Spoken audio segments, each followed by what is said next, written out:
Welcome students, I'm Dr. Sonu Shiva, Associate Professor, Department of English, Government Junior College, Bikaner. This session is for BA Part 2nd Year English Literature students. Here we will be dealing with heroic couplet, and this verse form is in your paper first literary terms section. When we look at the history of heroic couplet, we find that this was the standard verse forms in medieval narrative poetry. Medieval narrative poetry is a literature between 476 to 1500 century, and this was largely because of the influence of Canterbury Tales by Geoffrey Chaucer that was written in 14th century.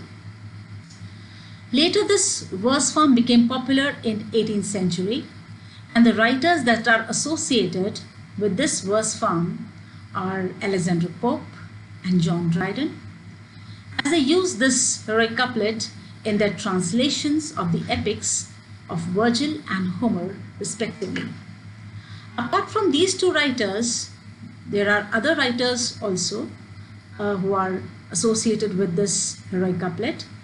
They are Samuel Johnson, his work The Vanity of Human Wishes, Oliver Goldsmith, The Deserted Village, and John Keats' Lamia. Coming to the definition of heroic couplet, it is a couplet of rhyming iambic pentameters, often forming a distinctive metrical unit. It is a rhyming couplet or a pair of lines with end rhymes in iambic pentameter, meaning there are 5 iambic feet on each line. Now, when we read this paragraph, there are a lot of technical words of which you might be having little clue about. The words like heroic, what is heroic in this heroic couplet, what exactly a couplet is, then rhyming, pentameter, then metrical unit, what exactly this word metrical unit means. Then you have words like iambic, then feet. So we will be discussing all these technical things in detail as we proceed in this session. First, let's have a look at this word heroic in heroic couplet. It is called heroic because it is used in epics and mock epics to describe or to talk about the adventures of the heroes. So that's why the epics and mock epics are written in this heroic couplet form. Or you can say that this form was majorly used in epics and mock epics to write the adventures of the heroes. So this verse form began to be called as heroic. So this heroic couplet traditionally appears in long narrative poems called epics, but can also be used in mock epics that parody the heroic tone of epic poetry. So that was heroic and heroic couplet. Let's see what this couplet means. So couplets, before talking about a couplet, let's know that English is a rhyme and a rhythm-based language. Rhyme means that the sound of the last words of a poetry line, they are going to rhyme with each other. Their sound is going to be, the end sound is going to be the same. So they are very easy to identify because the rules are very clear. The couplet must be 2 lines in formal verse. So these 2 lines are going to come one after the another, and they have the same end rhyme. So here the words like proved and loved, the ud sound in the end, that is same. So this is a couplet because it's a couple means 2. So these are 2 lines together ending with the same sounding words. These couplets can be either open couplets or closed couplets. So that means that in some couplets the meaning starts with the first line and it ends in the first line, and in some the meaning starts with the first line and ends with the end of the couplet. So the punctuation mark, the ending punctuation mark, can be seen in the second line of the couplet. So they are either open couplets or closed couplets. Open couplets have a complete thought that progresses over a pair of lines with punctuation only at the end of second line. So when the meaning, it progresses from the first line to the second line and ends with the second line, it is called as open couplets, and closed couplets have an end stop closing out each line. The closed couplets have a meaning which starts in the first line and it ends with the first line, and again the second expression that starts in the second line and ends in the second line. So these are two forms of couplets. Enjambment. We did talk about this word, that this enjambment was there in medieval literature. Enjambment means that when the meaning or when the expression of the writer, it does not end with the end of the line of the couplet, rather the meaning flows and somewhere in the middle the expression ends. So whereas many poem end lines with the natural pause at the end of a phrase or with the punctuation as end stop lines, enjambment ends a line in the middle of a phrase. So enjambment means when the meaning is somewhere ending in the middle of the phrase, allowing the meaning to continue onto the next line as an enjamb line.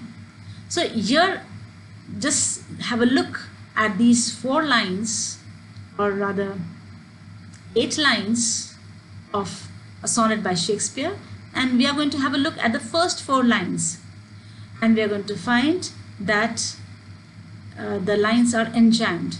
Let's see these lines. Let me not to the marriage of true minds admit impediments. So the meaning does not end with the first line, rather it flows to the second line and it ends somewhere in the middle. So this is called enjambment. And then again, the fresher meaning or the fresher expression starts from the middle of the line, of the second line, and then it ends in the 4th line. See, love is not love that alters when it alteration finds, or bends with the remover to remove. So we see here that how the meaning is flowing from one line to the other line and somewhere ending in the middle of the phrase, and then a fresher meaning starts in the middle of a poetry line, and then it ends somewhere not in a couplet form, rather it is flowing from line to line. So this flowing of the meaning from one line to another line and somewhere ending in the middle is called as enjambment. Syllable.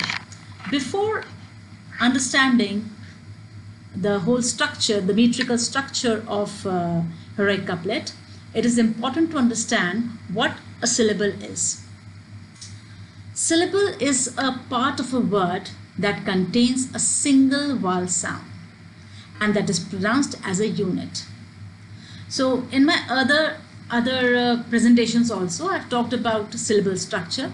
When we break a sentence, we break it into words. When we break a word, we break it into syllable. And when we break a syllable, what we get is sounds. So we understand what a sentence is. We also understand what a word is. We also understand sounds, vowel sounds and consonant sounds. But what is a syllable? Syllable is like breaking a word into a syllable. You can identify syllable by the vowel sound. Every syllable has single vowel sound. And here you have example. The word like book has one syllable because there is only one vowel sound, that is oo, book. The word like reading, it has 2 syllables because it has 2 vowel sounds, re that is E, and ding, E, E sound again.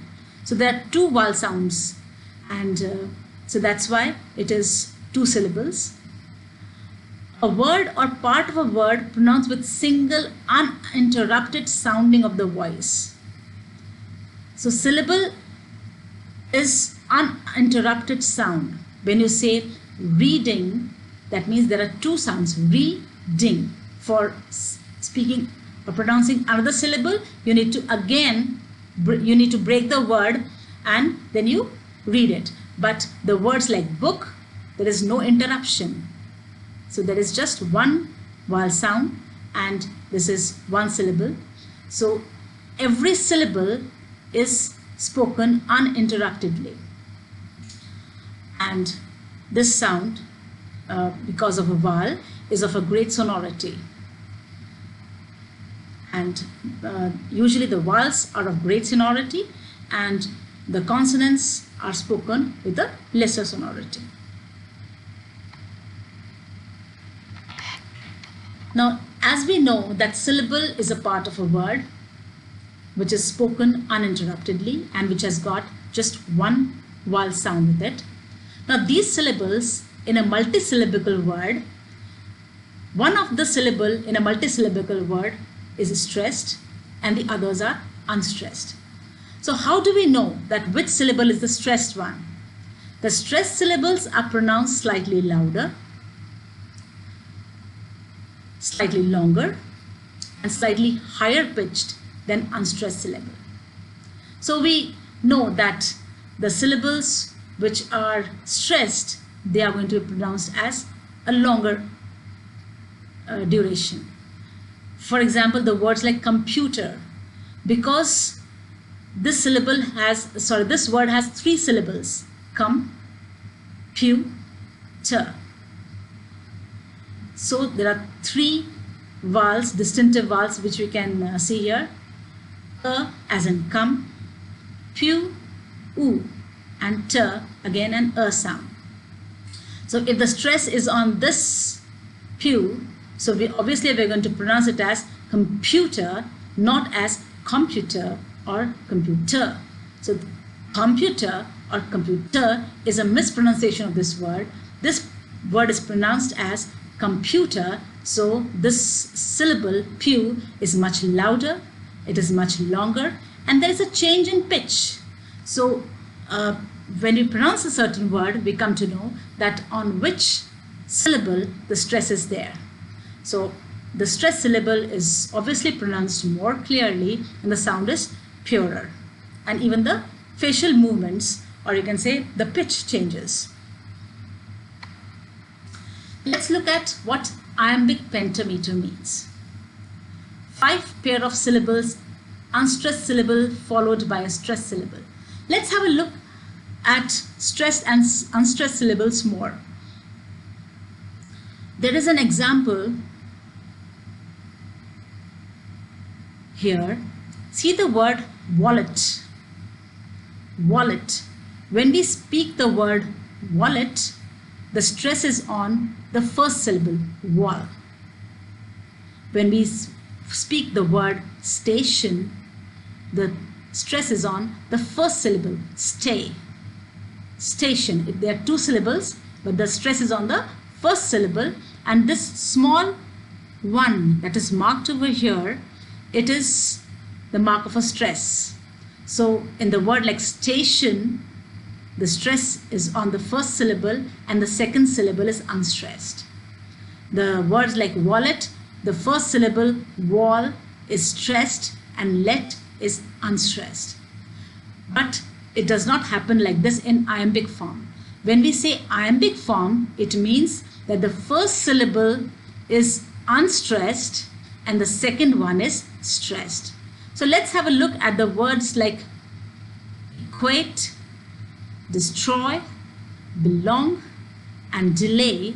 They are simple iambic words because the first syllable in each word, like equate, E in equate, D in destroy, B in belong, and D in delay, are unstressed. Remember students, they are unstressed syllables whereas the second syllables like quite, straw, long and lay are stressed. So iambic pentameter means that the iambic and iambic pentameter means that the first syllable of a word will be unstressed and the second one will be stressed.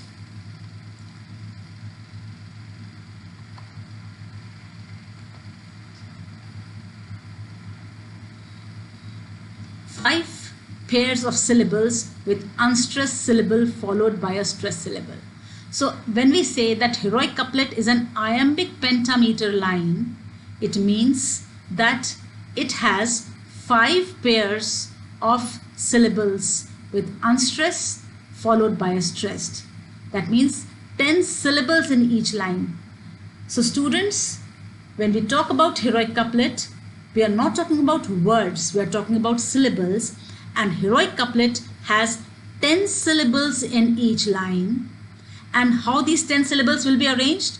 The first one will be unstressed, the second one will be stressed, again the first one will be unstressed, then the second one will be stressed, unstressed, stressed, unstressed, stressed, and unstressed, stressed. Like this the formation will be there, and this is iambic formation.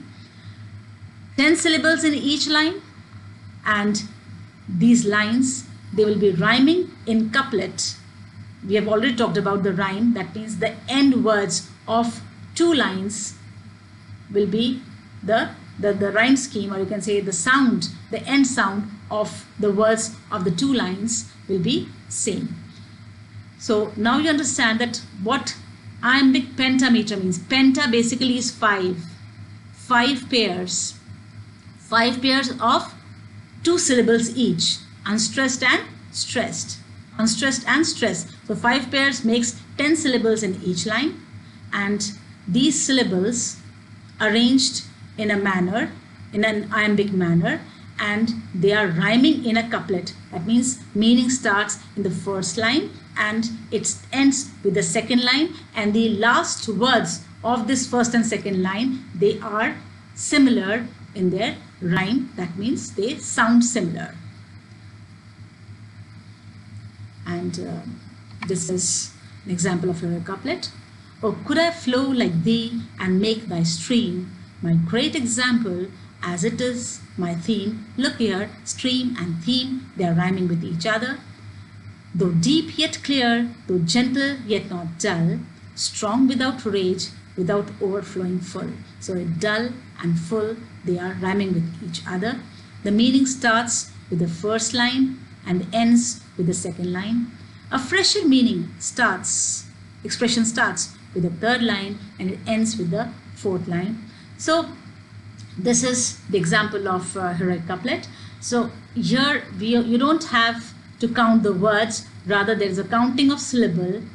There are 5 pairs of unstressed and stressed syllables arranged in line. That means 10 syllables per line rhyming in a couplet. You know why it is called heroic, because of the adventures of heroes being mostly depicted in this verse form.